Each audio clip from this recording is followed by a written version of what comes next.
Hey everybody, welcome to episode number 57 of the Board Game Barrage podcast. My name is Mark, and joining me as always are my co-hosts Kellen and Neelan. Hello. Heyo. the standard Callan greeting there. That's right. That's the positive, uplifting Callan greeting. Yeah, that we all have come to expect. Kellen equals positivity. Uplifting, yeah. On today's episode, we are going to be talking about gateway games, different tiers of games you can introduce to anybody, then maybe gateway plus games that are maybe a little more advanced, and just talking about games that represent the different steps that you might take people when you're introducing them to the hobby, and whether you should try to convert or introduce people to the hobby, if that's even a beneficial thing or a positive thing. And I think that's the impetus for this, because Neelan is just trying to convert everyone everywhere, which makes me uncomfortable. Right, we've had this discussion that I should be converting as many people as I can to board games, and you're like, no, that's wrong, Neelan. He's the board game evangelist, Yeah. is his nickname, which is a very cool nickname. We haven't even talked about monks yet. No, but that's coming. Prepare yourself That's for right, the talk exactly. about Monks monks. are approaching. But before we get into our discussion of gateway games, we're going to talk about the games we've played this last week. And Kellen and I got together for some gaming. And I just want to set this up appropriately, right? Go ahead and couch this. Mark doesn't have a job. Right. Okay, that's the Sure. first thing. Or a place to live. Right. Which we're all aware of Right. now. And I have a very stressful job. It's true. Right? So you come into our gaming experience at a disadvantage. Just mentally because taxed. mentally disadvantaged, but not in the way you might think. And Mark breaks out a new to me game. This is really putting up every single caveat you can. Go ahead. It's not even a theme you like. It's yeah. He breaks out Targi. Now Targi is a small 2-player card game that is a tableau engine builder ish game. Worker placement, sort of. That uses a novel mechanism to select the cards that you will acquire, and it's almost a mini spatial puzzle every time a round goes.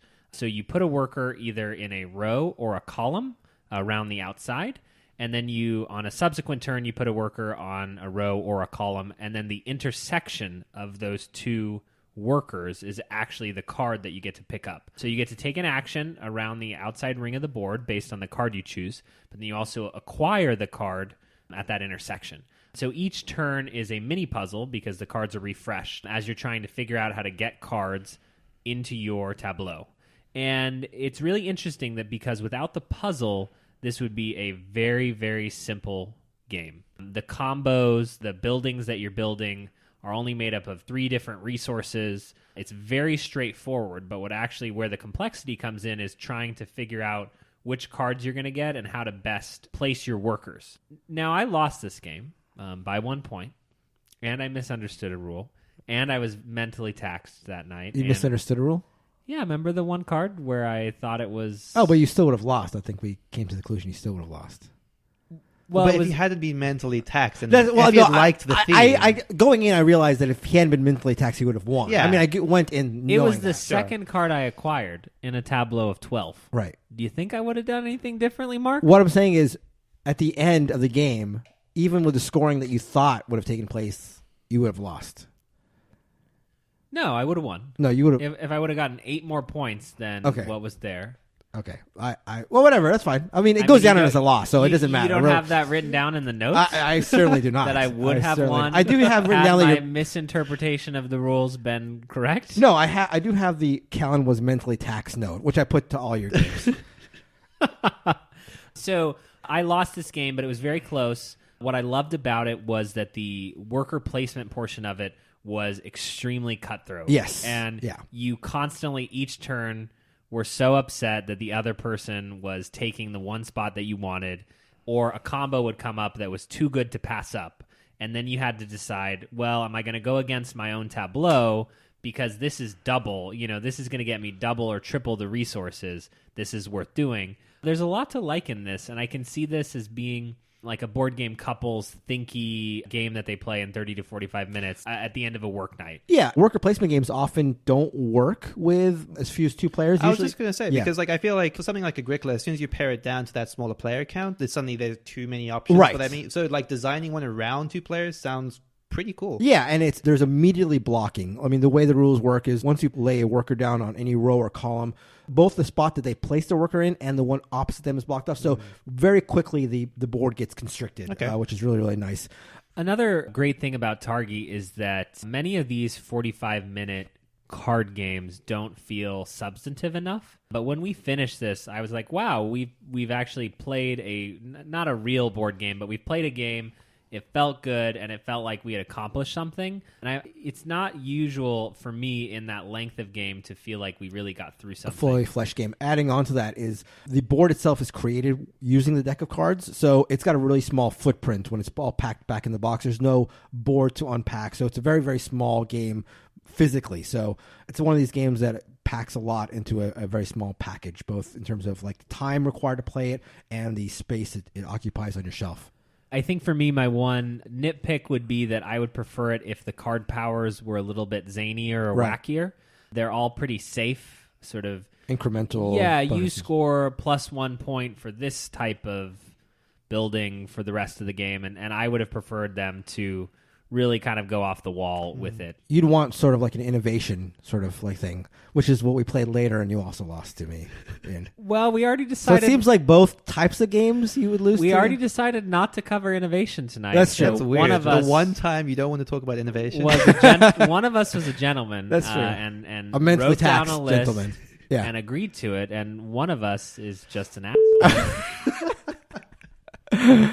So yeah, that was our game of Targi, which is just back in print actually. So I know for a long time it was out of print and hard to find, but if you're looking for a two-player worker placement game, this is just about the best I think you can maybe find. Well, and I think the word worker placement, it didn't feel that to me. It felt like this puzzle builder. A lot gets accomplished in 45 minutes. It's also one that you see recommended in a lot of places as, I don't want to say an underrated favorite, but a cult classic kind of game that a lot of people are very fervent about loving. I agree.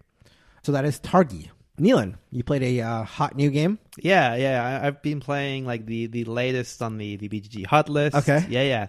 It's a game called Catan. Have you guys heard of this? No, I have not. Catan might be. Oh, okay.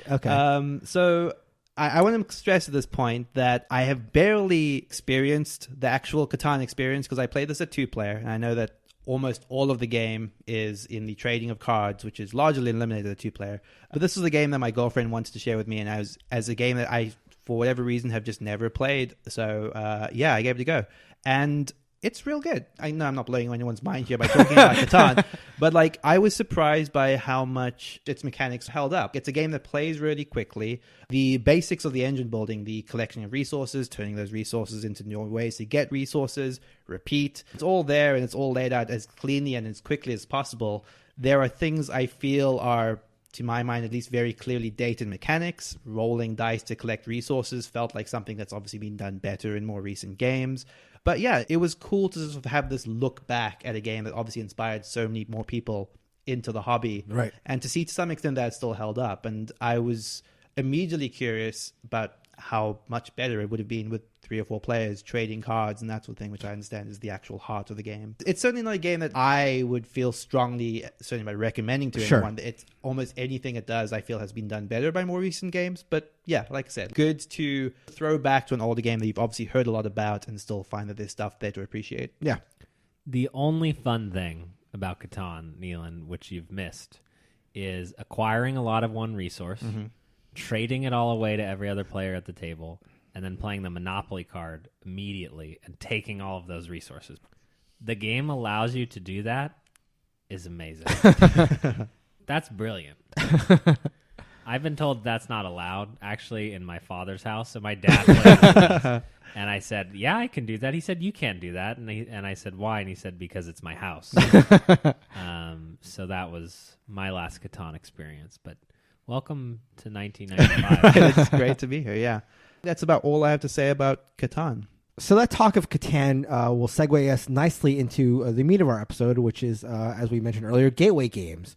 People have asked us what our favorite gateway games are, and rather than just shooting a list at you directly, we thought we'd just discuss gateway games in general, what gateway games even are, and then maybe give some suggestions as to what some good gateway games might be, and how to maybe introduce people into those gateway games, and whether you should even introduce people into gateway games if sort of evangelizing and converting is something that is something we as gamers should be striving to do. There's some controversy, I think, or some debate as to whether converting your friends into gamers is a thing that works out enough to be something to strive for. Anyway, let's start by defining what a gateway game is. Neelan, when we talk about gateway games, what do you sort of conjure up? Yeah, it's interesting because I think this question obviously comes up a lot. Like, it's one that we've actually been asked repeatedly, and I feel like it's pretty frequent on like the board game subreddit of like, hey, what are some good games to like introduce things? And there's obviously a reason for that, which is the stuff you addressed already, which is there's this need. Oh, I enjoy this thing. How do I get other people to enjoy it? And it's such a weird hobby because it's not as simple as sitting people in front of a couch and showing them your favorite film, right? Right. Or handing them a book and be like, here, read. There's such an overhead to the idea of let's sit down. I'm going to explain the rules. Right. Trust me, you're going to like this. Right. And then, And it's a hard problem because obviously not every game is suitable for that. Not every game is easy to teach. Not every game is going to be satisfying on the first time. Or once you get to the end of it, it's going to feel like you want to explore that space more. And books and films don't have to do that. You don't have to get to the end of, Blade Runner and feel like, okay, what's the next sci-fi film you're going to watch after that?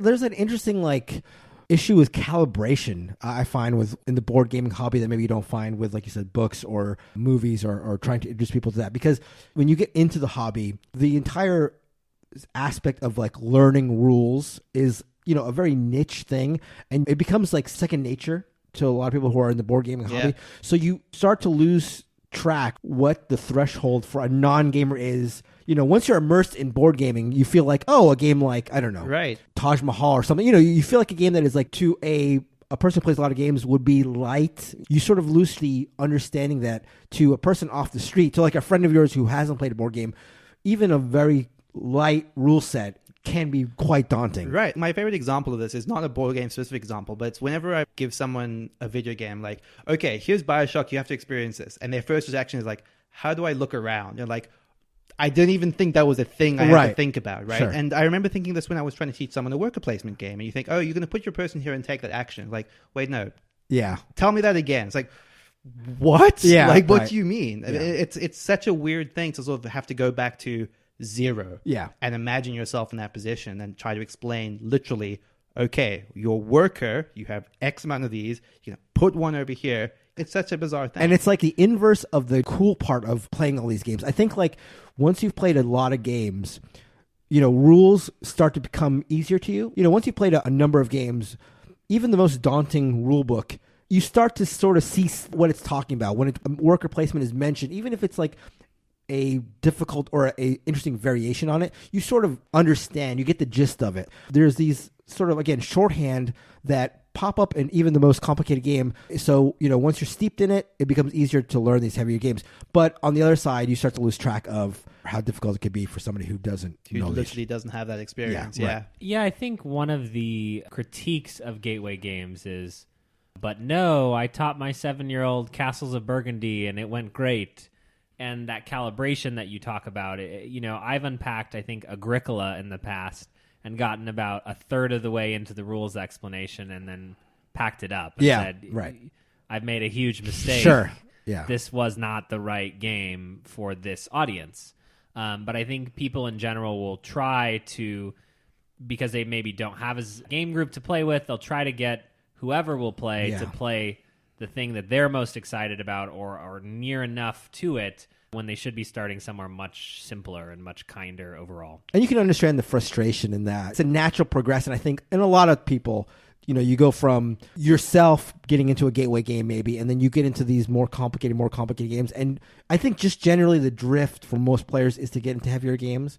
So you can understand the frustration of, you're in the hobby for a while, and you want to play these heavier games, these more complicated games, and it might be hard to find people to play with, and you just sort of get desperate for it. You just convince yourself, like, hey, I can teach my family Agricola or Castles of Burgundy or something, even though if you sort of step back and counted all the variables, you'd see that it's a more difficult proposition than you might actually initially think. All right, so then here's my question for you today, and it's not a hot question, semi-hot. Do you have... No, sorry. Well, no, please. No, I can't do it. It's got to be just a hot question. Yeah. Do you both have games in your collection that are explicitly on the this is for introducing people to games shelf? And if you never were going to meet another person, you were on a desert island with your 4 best gaming friends, would you not have those games anymore? Yeah, actually, I had more of the type of game that you're referring to in my collection, but I've recently moved into a gym. Well, I moved to the gym long ago, but I've moved to trying to both sort of thin out my collection and sort of trade games that I'm no longer interested in for games that I am interested in. And I've noticed that the games that you're referring to, the ones that I held on to almost exclusively because I thought they were good introductory games or gateway games, have been the first to go. Games like Karuba, which I like well enough, but it's not a game that I am ever going to pull out of the shelf. And I had it almost exclusively because I thought it would be a good game for non-gamers. Older games like Walk the Plank or Open Sesame, which is a memorization game that I felt like I could pull out with anybody, but left to my own devices, it's a game that I would never really want to play anymore. So, yeah, I find that those have been the first games to go and the games that I've most easily have been letting go of without any big psychological toll. It's not like I'm really agonizing over them because I don't really want to play them so much. So I think I've had the same problem where if I've had specific games I hung on to only for that reason, they're the first ones to go in the culling of I'm not excited to play these. And Century Eastern Wonders is maybe the most recent example of that, which I was keeping specifically because it does feel like such an adept gateway game, but it's not one I was excited to play a lot of. But that said, like there are still games I have that I do think I have explicitly for that reason. Codenames is a game I actually don't have that much room to play that often, but I have to have because it's the perfect game to introduce to a lot of people. Wingspan is in the similar territory, and Splendor is a good example of a game that I would happily keep even when I lose interest in it because it's just the perfect weight for that. I finally got rid of Forbidden Island, which is the lightest. When a game is marked family game and you don't have a family, maybe you shouldn't have it. I don't even like co-op games, and for some reason kept that stupid tin. Yeah, it surprises me that you'd hold on to it for this long. Because it's so perfectly innocent. Yeah. You know, there's nothing wrong with it, and, you know, I like the little easy components. And it's sort of an easy game to teach to non-gamers. And it just, the situation never came up. And then when it did, you know, there's a ton of small box card games that I'm going to pull out way before I pull out Forbidden Island, even though people's eyes do go wide, you know, the first time they experience a co-op game. Yeah.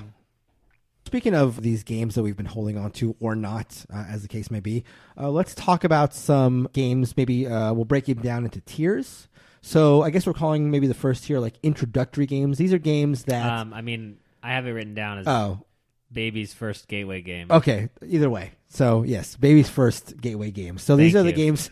These are the games that are probably like we would say the most accessible. These are the games that you maybe should feel or maybe could feel most comfortable bringing out with anybody. Right? This is what we're saying. Like pretty much the most non-gamerist gamer like out a baby, there. Like a baby, like a literal baby. So let's go over a couple of these. Well, I think we should preempt this by saying that there are maybe some obvious choices that come up that we're going to maybe circumvent. Codenames, as I aforementioned, is like a pretty good, clear example of a game you could bring out with anyone, but at this point, you've probably heard enough about Codenames. You should own Codenames. You should already own Codenames. Yes. That's without the discussion. Right. If you don't own Codenames, turn this podcast off. Yeah. It's a prerequisite to listening to this. Okay, so I'll start this off. A game that I've had a lot of success with bringing out to family, friends, even though I was not familiar with gaming, is Sushi Go. Sushi Go is a very simple card drafting game. The idea is you have a hand of cards, you pick one, play it, and pass the hand to the person on your right or left. And at the end, once the cards have run out, once you've gone through all the cards, there's a scoring. And you do that 3 times, and that's how you play Sushi Go. There's a lot that is appealing about Sushi Go and specifically appealing about bringing out the people who are not familiar with gaming. One is very simple rules. There's not too many cards that stack on each other. The scoring is pretty much straightforward. It's like if you have 1 sashimi, you get this. If you have 2 sashimi, you get this. What's a sashimi? It's a type of sushi? I was actually going to say that my family hates sushi. Like, I love sushi. Right. But so the theme is actually not as universally loved as you might Oh, say. well, way to torpedo my game here, Callan. In addition to the appealing artwork, despite what Callan's family says about it, there's also, again, the very simple rule set. It's a very small game. You don't have to worry about bringing out this big board that's intimidating. Not a lot of pieces. All it is a deck of cards. Plays very, very fast. Every time I've introduced this, we've played 5 or 6 games all in a row. And that's also sort of indicative of how appealing it's been. Every time I brought it out, people immediately want to play it again. They get the rules really quickly and they want to play it over and over again because they find it appealing. I've always found some resistance when you first explain the rules to this, just because card drafting in and of itself, even for gamers, actually, the first card drafting game they play, I remember when Seven Wonders was big and new, people were just a little confused as to what they were doing. So I find with Sushi Go that if you're going to run it, just essentially kind of help them understand what the different cards do and then force them to choose a card and just keep the round going. Sure. And then by the end, they're going to understand how the scoring works, and then you're going to run it back, and then they're actually going to understand. Right. I think that the reason I love Sushi Go in this category is like the appeal of the artwork, just the cutesy nature of the way it looks. It's friendly, for the lack of a better word. Like Callan said, like drafting is a mechanic that you think you should have come across in playing card games. Games you play with ordinary depth cards, which isn't really represented there. Yeah. It's a mechanic that feels novel to modernish board games, and it's the simplest introduction to it. Yeah, so I would recommend Sushi Go. One really quick note is, I think in all cases, I would recommend Sushi Go Party over Sushi Go, except when you're explicitly introducing it to non-gamers, because Sushi Go Party allows you to place these sort of types of cards in it with different types of cards, so you can have different types of scoring. And I've brought out Sushi Go Party to new gamers, and just the options, like trying to figure out which scorings we want to do, sometimes I feel like that's an intimidating factor. I think if you have Sushi Go Party, that's fine, but if you're introducing it to new gamers, just make sure you know which scoring cards you're going to introduce. Don't have them pick it out. Don't have them try to figure it out. Just introduce the base level Sushi Go and then maybe go from there. So, I would recommend for baby's first gateway game, Sushi Go. I'll jump in here with my selection for this wonderfully named category, baby's first gateway game. And this is a Oink game, no surprise for a Callan selection. This is a Fake Artist Goes to New York. Most people just call it Fake Artist. What I specifically love about a Fake Artist Goes to New York as a gateway game is how closely it relates to all of the drawing party games that everybody plays and has played at dinner parties and growing up, like Pictionary. So a Fake Artist Goes to New York is literally everyone around the table knows the word except for one player. And then everyone takes turns drawing one line of an illustration, and then after a few turns has to guess who didn't know what the word was. So submarine is the word, and people start drawing the water. Someone maybe does one half semicircle of the submarine, and then it gets to that player, and they draw like a squiggly line on the submarine, and then everyone immediately knows that there's that tension. This is a hilarious little game that introduces this idea of a hidden, not a hidden traitor, but someone who is asymmetrically playing with the rest of the group. And I think that can really turn people on to some of the different types of experiences they'll get in board gaming. In a way, it reminds me of some of the party games that are in the video game series Party, what is it? Jackbox? Yeah, the Jackbox Party Pack stuff, where there's just different drawing games that do a little bit more because they're in video game form. This in a small box, you're kind of making people question what a board game can be in a small, succinct package. This is one of my favorite games of all time, A Fake Artist Goes to New York. You could even play it with it's a much harder, because what A Fake Artist Goes to New York does is it gives everyone a different color of ink. And that's how you can tell who drew what. And then there's an argument round where you say, well, why did you draw that squiggle squaggle? That's not a submarine. Right. And then Mark has to come up with why, in fact, that is a part of a submarine. So there's just that hilarious banter. It is a great game. Yeah, it is a game that when I've introduced it to people who are not really into gaming, it does sort of, like you said, open their eyes to what gaming can be. Just having that one turn, going from a Pictionary game to a Pictionary with a person who doesn't know what's going on. is really eye-opening. Like that little light bulb moment. Of I see why this is clever. Yeah, exactly. Yeah, that's fantastic. My choice for this, and I struggle between Patchwork and Bärenpark. Bärenpark is what I think I settled on for here. Bärenpark is a puzzle tile laying game. I think these are very commonly just referred to as Tetris style games, in that you have a bunch of shapes that are in a sort of a grid pattern, and you collect those shapes and you have to assemble your grid out of those shapes. In Bärenpark, you're literally assembling a bear park out of bear enclosures that you're buying from this board. So as you place down a tile, you sort of get a new enclosure from this purchasing board, and then on a future turn, you can place down your park. As you place more tiles in your park, you're getting access to more and more tiles.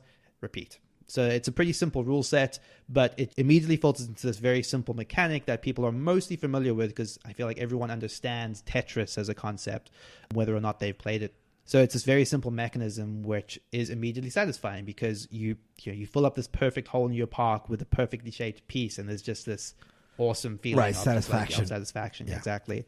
Bärenpark is simple enough to explain, with enough small little variants you can add onto it to make it interesting.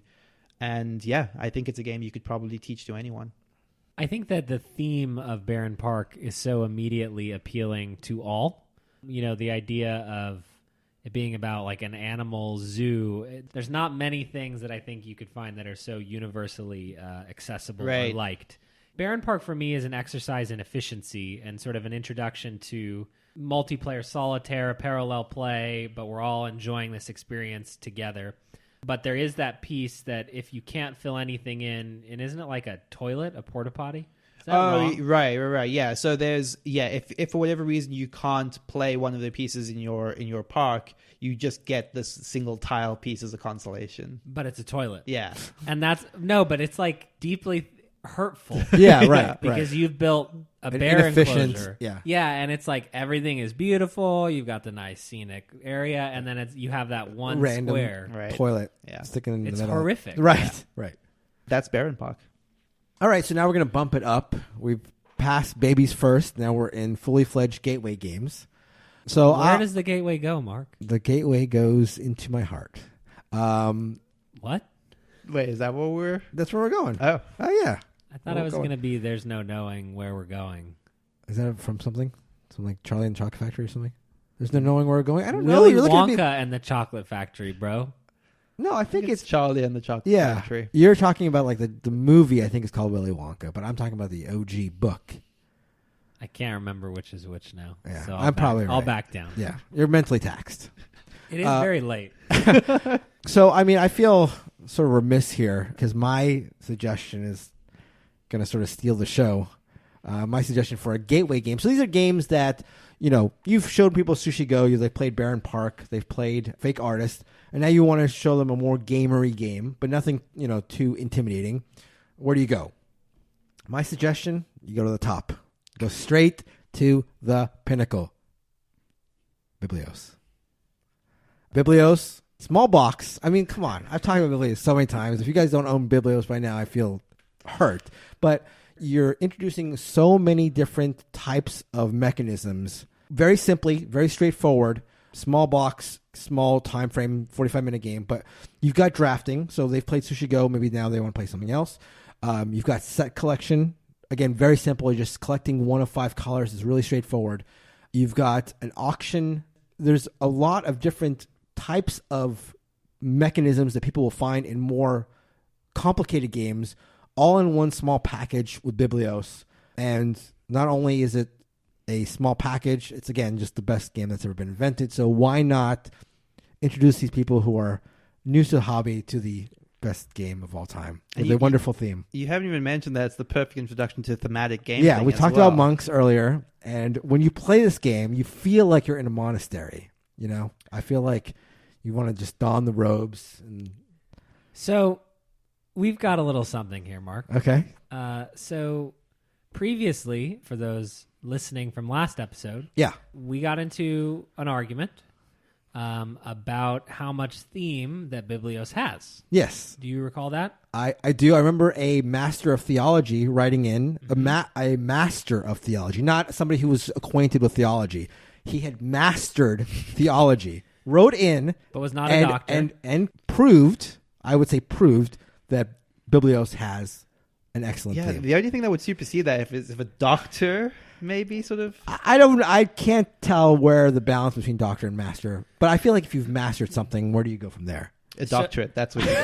That's where you go. And so we argued that Dr. Finn would agree and admit Right. that Biblios had no theme. Sure. And so Dr. Finn being the designer of Biblios. And so what did we notice this week on Twitter, Okay. Mark, you trying to suck up to Dr. Finn, We are friends. We're comrades. where it seems like the Dice Tower has Biblios on their list of 10 games with pasted on themes. Okay. I will say what I said on the Twitter. There are no masters among the Dice Tower people, so I will take the word of a master of theology. Again, this man has mastered theology. He's Okay. mastered religion. What So- more do you want from a person? So you made that poor argument. Okay. And then who came in and who stepped in to let you know that you were wrong?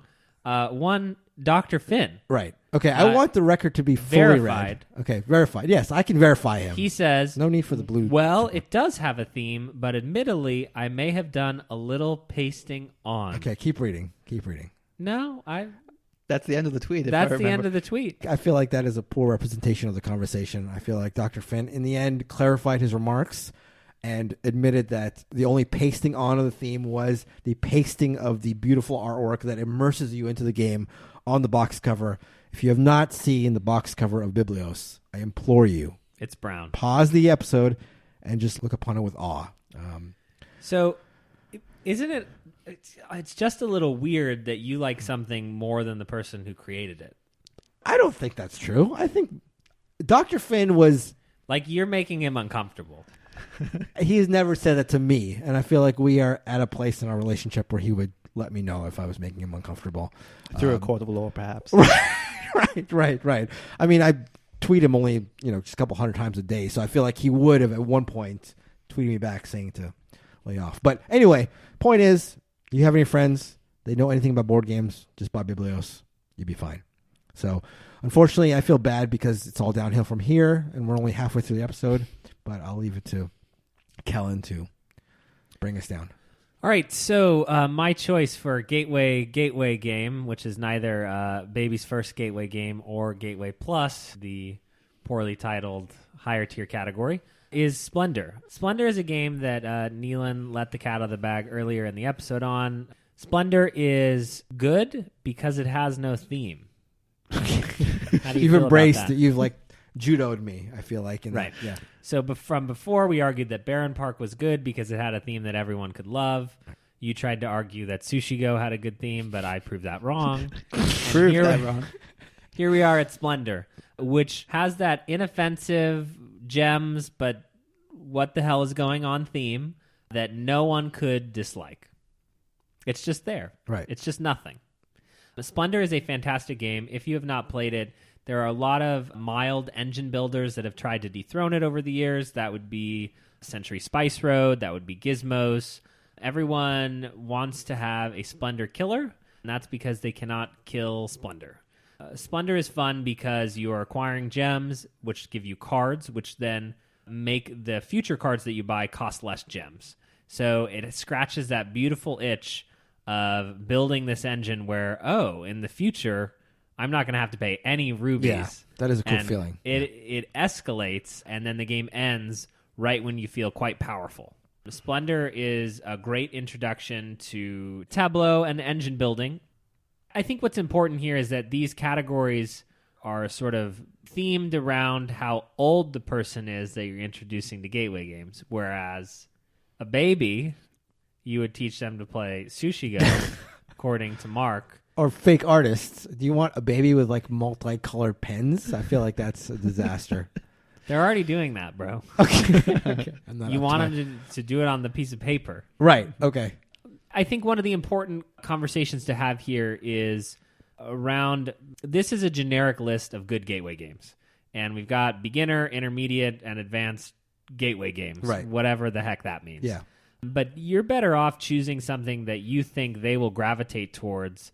Maybe a little bit more complexity if you can get away with it. If you know they're really into Dungeons and Dragons, you might get away with a harsher game like Lords of Waterdeep.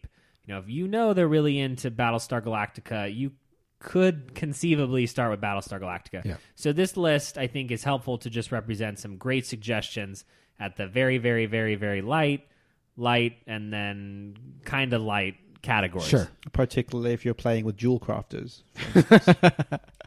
Or those who wouldn't be offended by being a jewel crafter, which is everyone. We can't talk about it without just talking about how satisfying the components of it are. Yes. I think anyone that takes out of the box is just into the chips and clacking them together, running them through their fingers. Unless you buy the newer version, that the quality of the components has been downgraded. That's disappointing. Why would you do that? My choice for this category in the pure gateway, medium gateway, We've medium come up with weight 100 way. different ways. Yeah, exactly. Toddler's first gateway is Quest for El Dorado. This is a Reine-Knizia race deck building game. And what I like about it is it's sort of like a very cool introduction to deck building. The amount of cards is consistent from game to game. You're working with the same pool of cards. Your deck is incredibly small, so you work through it very, very often. And the actual tangible reasons that you're building your deck are quite apparent. You have terrain and you're trying to cross it. So you're at the start of a jungle and you don't have enough machetes, which is what you need to get through the jungle. So you buy more machetes. It's such an instant, and because you're working through that deck so quickly, it's such an instant get new cards, get rewarded for having those cards in your deck system. It's still incredibly tight. You sort of have to prune your deck, as tight as you possibly can. The card pool doesn't change from game to game, so it's more about navigating your way through that card pool depending on the map that you're playing with. I've always enjoyed my plays this despite how simple it is. It's a really easy game to teach someone. You're introducing them to them a mechanic which is pretty prevalent in a lot of board games, being deck building. The idea that you sort of are assembling your deck over the course of playing a game is incredibly powerful. And again, one of the sort of aha moments of I didn't realize that a game would do this. And then on top of that, you just have a very easy to explain, get from the beginning of this map to the end of this map before anyone else does. I mean, that's the objective. Yeah. Quest for El Dorado is fantastic. It's one of those games I will keep in my collection forever just on the virtues of being a gateway game, but it's one I'll always be excited to play.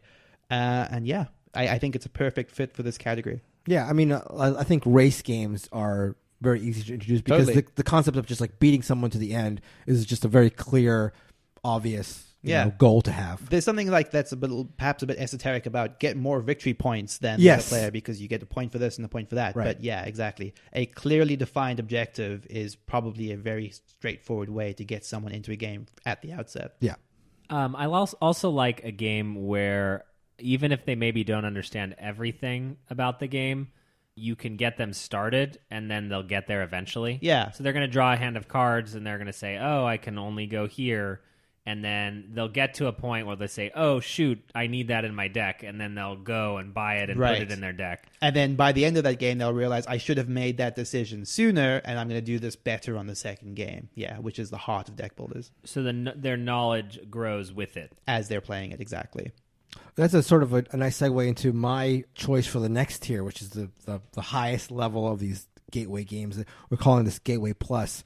So this would be people, you introduce people to these gateway games, and now they're sort of comfortable in the hobby or playing games, and they're looking for something a little more meatier. My selection was one of our favorite games of last year, Blue Lagoon, another Knizia game. So we've back-to-back Knizia here. And I think it works well with what you're talking about for El Dorado, because I feel like this might be an intimidating game for somebody who is relatively new to the hobby initially, because it's got a lot of scoring. There's a lot of different ways to score in Blue Lagoon. Blue Lagoon is sort of like a Go-esque sort of game where you're building routes. You're trying to build lines that are connecting these islands that are on the board, and you're trying to cut off your opponents from having their lines or their routes extend. But the thing that sort of initially, when I was thinking about adding a Blue Lagoon to this list, concerned me is there's a lot of different ways to score. You can score by having presence on multiple islands. You can score by having the most people on an island. You can score by picking up these resources that are scattered along the board. So initially, I was concerned that there were maybe too many ways to score, and that would be intimidating. But the rule set to Blue Lagoon is sort of so straightforward. You're just placing people out and trying to construct these lines around the board that I feel like it's a game that will click in steps. Like initially, people will just aim for one of these scoring methods, and then they'll realize, oh, if I had done something quicker, if I had put a place here instead of here, I would have also scored in this other way. And it's sort of the different types of ways to score and the ways to excel in the game sort of blossom upon further plays. It's a game that I feel like is not intimidating in terms of its rules, but the depth of it comes in trying to score in as many ways and as efficiently and as well as possible. So that's just something that getting a grasp on the rule set is going to be easy, but it allows for realizing the ways that strategies can sort of evolve and what the best strategies sort of can be in this game. I think the most interesting thing you said there, and I said a lot of interesting things. This is what you're going to say next. Yeah, is the comparison to Go. And Blue Lagoon might actually be a great gateway for those who maybe played chess or had a love of some type of abstract game that many of us grow up trying. But then you add in this scoring where you're scoring for everything and you're making it a little more friendly and a little more Euro and multiplayer, and you're also adding a theme to it that makes it more approachable. And in that way, it reframes what a game could be. And what an abstract game can be. Yeah, exactly. Yeah. So that's my choice for this Gateway Plus level, Blue Lagoon. I think I have the easiest time here in the Gateway Plus category because I think without question, Dominion is the modern board game of choice that has become the gateway game for so many. I think pretty clearly it has taken that mantle from Catan and not the two-player bastardization that Neelan loves so very much that he brought up earlier. But Dominion is a deck builder, so this is related to Quest for El Dorado, obviously, owes some heritage too. Dominion is a gateway game for Magic the Gathering players, for CCG players, and for many different hobbies looking for an entryway into board gaming. In Dominion, you have a set of 10 of 25 Kingdom cards in each game, and that simple fact, I feel like, helped sell the game to so many people. I remember Dominion was my gateway game for me personally, bringing me back into board gaming. And the idea that there were 25 different Kingdom cards in the box, but you only chose 10, I was just amazed at the amount of combinations of games that were going to be had, because you could never know what you wanted to do because there's so much variety in that one box. Then expansions start coming out, and it's like, wait a minute, now there's 50. Right. And, I remember each expansion I would multiply it out and say, this is how many combinations there are. Now, obviously, anyone who's familiar with Dominion knows that's only kind of true, and big money wins every game. Sorry, guys, Dominion's broken. Just kidding.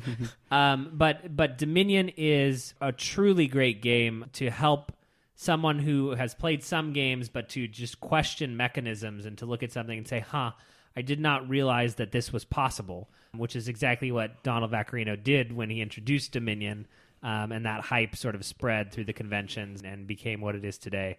Will I recommend Dominion in its 12th expansion or its 17th, promo card? No. I think we've moved on to better things, but I think Dominion is fantastic and still well worth playing, and a great entryway for people who want something. Don't know the word there. Who wants something? Dominion. Everything you just said was absolutely true of me. Like, this was the game I played that was, together with the Resistance, I think I played these both on the same night, where it's like, I didn't know that board games could be this. Like, as someone that grew up playing Magic the Gathering and card games of that type, the idea that you were constructing that deck as you were playing it was just such a novel and cool thing that, I just don't think that many people realize is a thing in board games. Yeah. Dominion is also, of the deck builders that we speak about at various points, still the one that still ranks the highest for me, like just on the basis of its purity. It's pure deck building and little else. My choice for this game is, I think, probably the heaviest one on our collective lists is Wingspan. Wingspan is going to come a little bit out of left field because it's fairly new, but already I'm fairly convinced that this is almost one of the best games to sort of show someone how far the hobby has come in a way. If you look at the quality of the components of this, the quality of the art, and sort of how novel and sort of avant-garde the theme is, it's just the idea that you have this game that is about collecting birds and enslaving them. enslaving birds. That's super weird. We sort of had this almost circular path where board games are about your traditional topics. You had sci-fi themes, which are very well represented, fantasy themes. And we're now getting into these sort of weirder themes, which almost should have been the starting point, because they're just everyday things. Like bird watching is basically what the theme of Wingspan is. But at its heart, it sort of encapsulates engine building, card comboing, a cool card row that you're sort of buying cards from, tableau building. And it does this in a theme that's going to feel novel and fresh, even to board gamers. I don't think you could have Wingspan out on the table and not attract anyone that passes by. It's bright and colorful. It's instantly just appealing and novel and interesting. And it's also a game that I've actually surprisingly had success teaching to non-gamers. I taught this to my girlfriend recently and she loves it. And for a game that is as heavy as it is, I mean, it's not crazy heavy, but it's, like I said, it's probably heavier than most of these other games you've spoken about. For her to be excited about it and wanting to play it again after one game of it, I thought was really, really cool. And for that reason alone, I sort of mentioned this earlier, I think Wingspan is going to stick around in my collection. Whether or not it's a game that any of us at this table is going to be sort of crazy excited to play over, any other game that we have, just on the basis of that alone, it's a game I'm going to hang on to. I think it defies enough conventions. I feel like 5 years ago when someone said, "Oh, what are you into?" I would say board games and wince, and the two things that they would come back with, or it'd be like, "Oh, like Monopoly," which we don't need to rehash why that sucks, or "Oh, like Dungeons and Dragons." Yeah. And it was either one of those two things. So either I was playing Monopoly with my mother, or I was in a basement. In your mother's basement playing Dungeons and Dragons. Playing Dungeons and Dragons. Right. And Wingspan defies all of that. Yeah. Very clearly, very straightforward. Someone sits down and really would just have their eyes open to what have I gotten into. Right. And it might be overwhelming, but I think it's so pleasant that it'll be worth the trip. Yeah, totally. And I also think that the rules are cleverly structured in a way that all of the mechanisms, they repeat. There's sort of like a process to it that is also laid out on the board in front of you, which is something that Stone Marrow does very well. That's Wingspan. It sort of speaks to what Kellen was talking about earlier as far as Splendor goes. And you were mentioning, Nealon, like the fact that you can overcome maybe a heavier game just with a novel theme and like a very well-done production. So sometimes that's all it takes to sort of nudge people into something that maybe they otherwise might not be capable of or might not think they're capable of. Yeah, there's something about when you flip over every new card in Wingspan, and it's a new bird, a new illustration. You're like, oh, what does that one do? It's just a cool thing. Yeah. So we mentioned this earlier, but one of the most difficult things when it comes to being into board games is finding people to play with, because it is a sort of a commitment. You have to have people who are willing to sit down, learn rules to the game, stuff like that. So what do we think about the idea of converting your friends into gamers? Is that a thing that you guys have been successful with? Do you think that's a thing that you would ever recommend to people? Whenever I see people ask for advice on that, I'm always, even though I've been semi-successful with it, it does feel like something that's I'm not really necessarily comfortable in pressing. I think there's something inherently yucky for me about a lot of the conversation in this realm. There are people online who really are their reach for, they're buying all these games, essentially. They're getting caught up in the hype machine, but then they don't have the game group to play them. Yeah. And I think that's where the impetus for this comes from. They're looking for those gamers, and they think, well, should I make my friends into board game friends, or should I find board gamers and then make them my friends? And I'm way more in the category of you should find people who already like a thing and then become friends with them. Yeah. As opposed to vice versa. Because sometimes it feels like there's these like trees that people make where it's like, well, the first gateway, is Carcassonne, and then once they like that, then boom, Seven Wonders, and it's then we're playing Twilight Imperium. Right? Yeah, and then suddenly it's Twilight Struggle, and the campaign for whatever North part Africa. of Africa is a million hours long. Yeah, it's interesting because I'm right there with you. I feel like when you pose the options, and these are very broad subcategories, but when you say to people either, there's the idea of converting your friends to gamers or converting gamers to your friends, people always see that second option as like the much less optimal choice. Like, oh, I don't really want to like convert gamers to my friends, but I just feel like it's the path of less resistance for sure, because these people obviously are already into games. And, you know, if you're in a metropolitan area or around a metropolitan area, there are plenty of gamers out there. You want to game, they want to game. You know, you go to places like Meetup or whatever. So these people are generally fairly easy to find. And because you share a common hobby or passion, the chances are you'll become friends anyway. Right. So it's like, it's not really the lesser of the two choices. I mean, obviously you'd want your friends to be gamers. That would be ideal. But I mean, there's plenty of chances to make new real friends. Like, these people are not necessarily just going to be your gaming buddies. And I think in a lot of cases, these people will become like real friends. I mean, case in point is what we've got going on here. This podcast is a perfect example of that. So whenever I see that question classified as that, I always feel like that's the slant to it. Like, people are like, they want to do the former when the latter is a really good option. I generally recommend go to Meetup, find people who are gaming around you. They love what you love. Chances are you guys are going to have more than just that in common. You know, give it a shot. I think as someone that's maybe like susceptible to that way of thinking, I can maybe respond to that, which is like, I think introversion as a trait makes the idea of making new friends seem like the tallest hill to climb, right? And I think the thing I want to stress is something you've already said, is that just do it. Like, it's something I had to sort of make the leap to do, to like, instead of like trying to convert the people around me into playing games, was just going to find people who already played games to make my friends. And it was such a strong decision. Yeah. Like, I wouldn't recommend doing any other way on that basis alone. And I've definitely been to like gaming meetups where I didn't know anybody, and there are definitely some awkward moments. Like, one thing I would recommend, and this is like just a random tip here, is like, if you're going to a meetup or something where you're, you know, playing with people you've never played with before, get there early. Because one thing that I have seen and I felt myself is like, if you get there a little bit late and games have already started and you're sort of standing around, that can be a thing that puts you in an awkward situation, makes you feel uncomfortable. But, you know, these people are there, again, to game. And if there's a big group of people standing around a bunch of games, they're looking to play with other people. So you can generally hop into a game doing that. It's hard to sum up or suss out why the whole concept is just a little weird to me.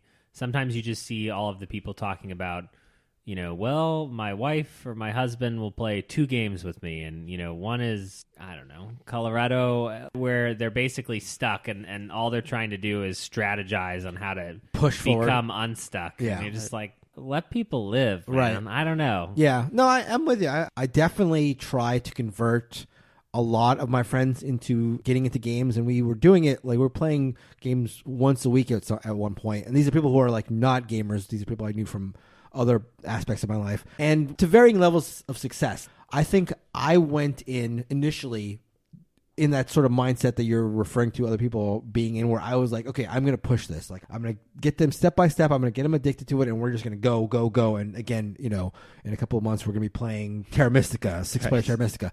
And there were a couple people who I did convert into gamers, and they've got like small collections of their own, but the vast majority never got there.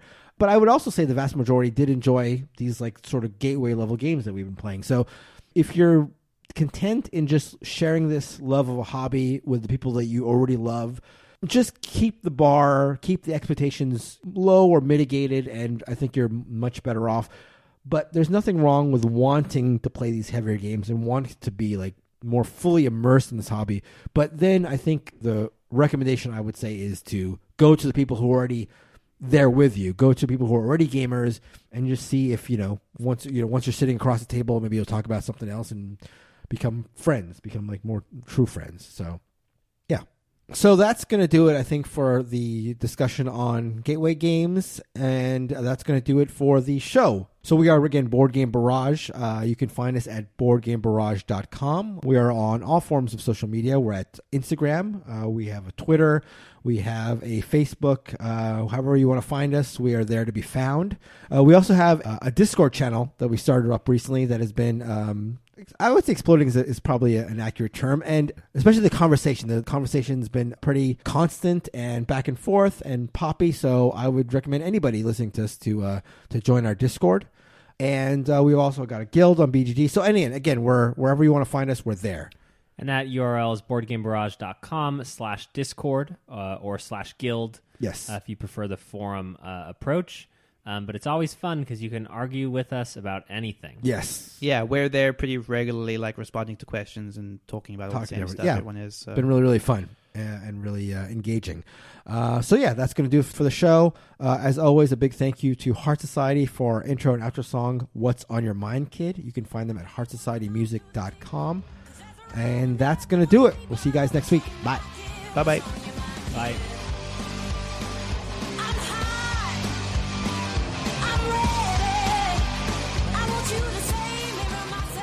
I guess maybe first talk about I mean, I think even the definition. Yeah, what is a it? Smidgen. I mean, because everyone on Reddit says that it has to do with weed.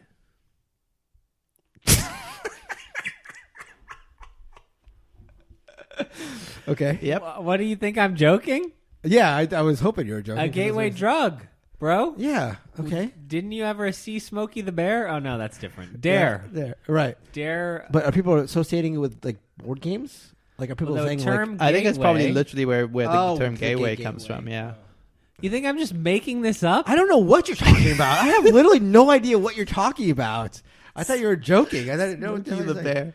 Yeah. Yep. Well, that part, yeah.